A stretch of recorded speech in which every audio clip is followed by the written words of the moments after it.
In this video, we're going to go over the Unit 8B study guide about RNA and protein synthesis. First, we're going to look at some matching questions that are about the various types of nucleic acids. Number 1 says transfers amino acids to ribosomes. So remember that tRNA is responsible for bringing amino acids to ribosomes, so number 1 is B. Number 2. It says brings the information in the genetic code from the nucleus to the ribosomes. So this is messenger RNA because it brings the genetic message from the DNA in the nucleus out to the ribosomes in the cytoplasm. So the number 2 is A. Number 3. This forms part of ribosomes. So remember that ribosomal RNA, or rRNA, forms a structural component of ribosomes. So number 3 is D. And number 4 says this acts as a template strand for mRNA and stores the genetic information. So remember, all of your genetic information is stored in the molecule called DNA, so that means that number 4 is C. The next section is going to compare some structural differences between DNA and RNA. Remember that DNA and RNA are both types of nucleic acids, but they are different from each other in several ways. So the first one is the number of strands. So this is the number of strands that make up the molecule. Remember that DNA is a double-stranded molecule, so it's made of 2 strands of DNA that adhere to each other with hydrogen bonds and are complementary to each other. RNA, on the other hand, is a single-stranded molecule, so it has 1 strand and it does not have hydrogen bonds that stick it to another nucleic acid molecule. The number of bases, or the different bases that are present, are also an important difference. So remember that DNA has adenine, cytosine, guanine, and then the base thymine is present in DNA. This is different from RNA because RNA, while it has adenine, cytosine, and guanine, it has uracil rather than thymine.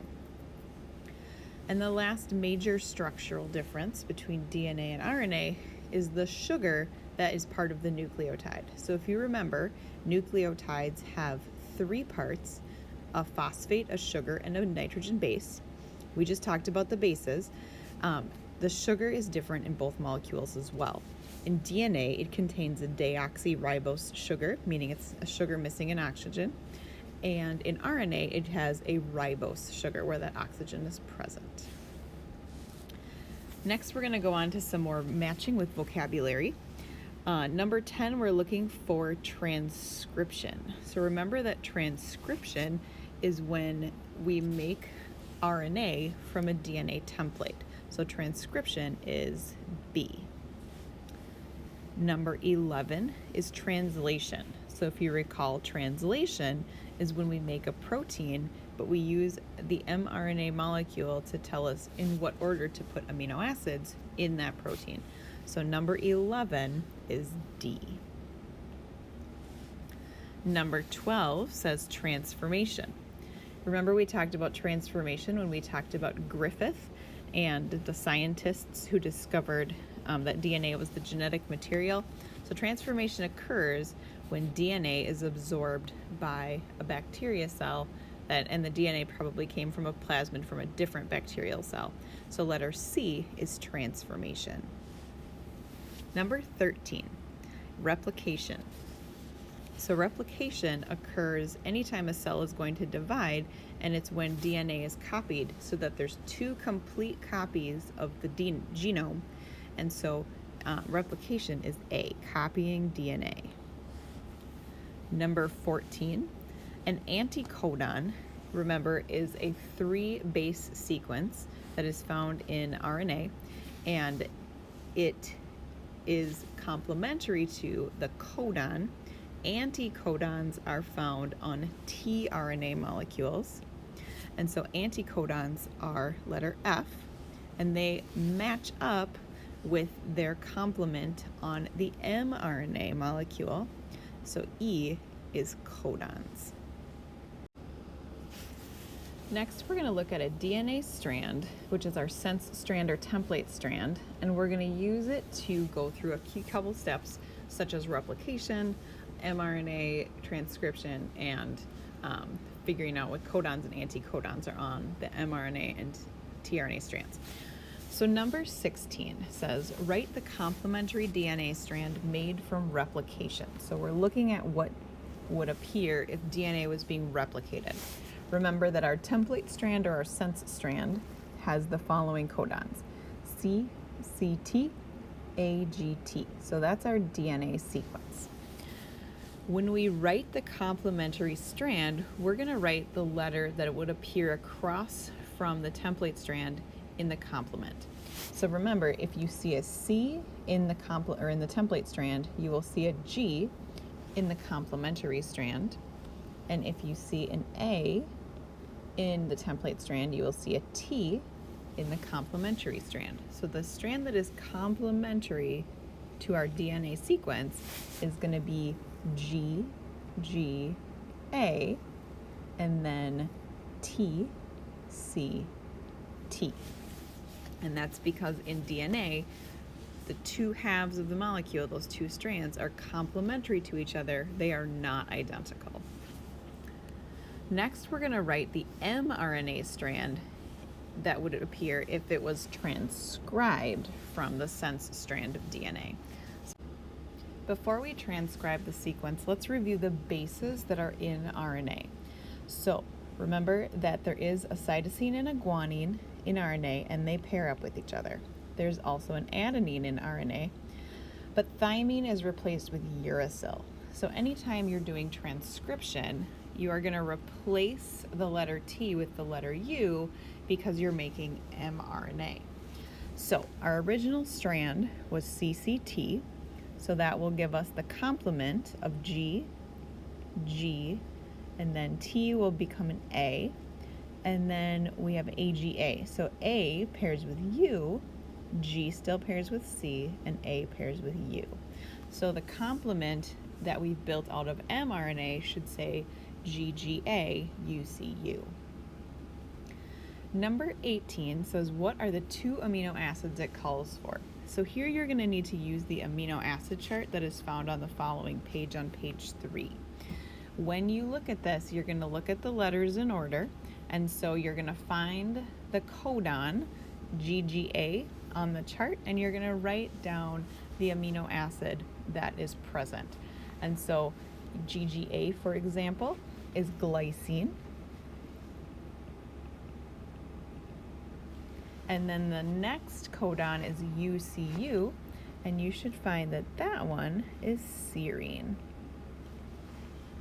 There's more amino acids, of course, but these are the two that are coded for by those two codons. Number 19 says, what are the two tRNA anticodons that match the mRNA codons? So here you're going to look at the mRNA from number 17 because you're trying to find the anticodon that is complementary to those codons. So you're going to find the opposite of GGA, and that is going to be CCU, right? Because A and U pair up with each other. And then UCU will give you AGA. So that is how you do replication, transcription, and finding the anticodons that bring amino acids to translation. The next question is about the different types of mutations that can happen to a DNA sequence. So first, what you have is a DNA sequence that is unmutated. It gives you these 4 codons, and then those code for these 4 amino acids. So there's several types of mutations. If you remember, there's frame shift mutations, insertions, substitutions, and deletions. Remember that a frame shift mutation occurs if you have an insertion or a deletion and it changes how the DNA is read. And so in our original strand, you'll notice that there are 4 codons, and they read AUG, CGU, ACC, and UUU. If you were to insert a letter, for example, like we do here in letter C, notice that AUG, the first codon, does not change. But notice that the original codon was CGU, and now it's UCG because a letter was added. So that is what causes a frame shift mutation. It causes the mRNA to be read in a new way. And so anytime you have a frame shift mutation, that can be the result of either an insertion or a deletion. So the answer to number 20 is both B and C. Number 21 says which letter or letters point to an insertion. And you'll notice, again, letter C, here we haven't added a letter, so that is an insertion. Number 22 says which letter or letters point to a substitution. Substitution is when you replace one letter with another, but you don't add any extra letters to the sequence. So letter A is a substitution. And number 23 says which letter or letters point to a deletion.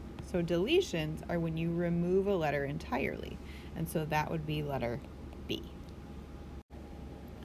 Before we move on to the last page, let's review how to use a codon chart. So there's two different codon charts. They both give you the same result. They're just read a little bit differently. So the first example codon that we'll look for is UAA. So you're going to look for the letters in order. On the first chart, you would look for the first letter on the left-hand side. So that's going to be U. So we know our answer is going to be in the top row here. Then you're going to look for the second letter at the top. So you're going to look at the columns.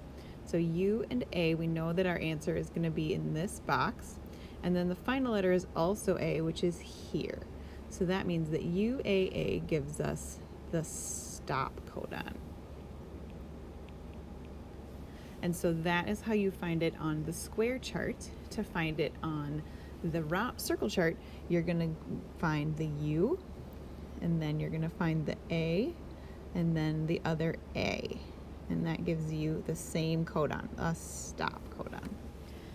The next example is CGC.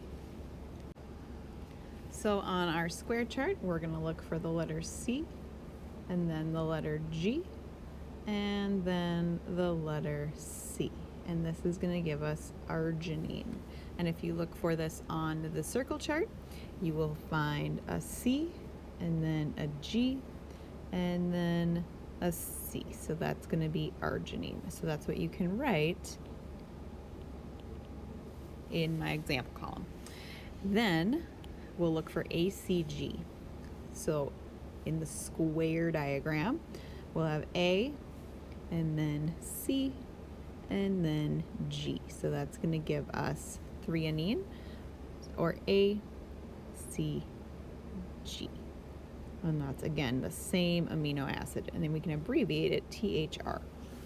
And then the last example we'll go through is for the codon GCA.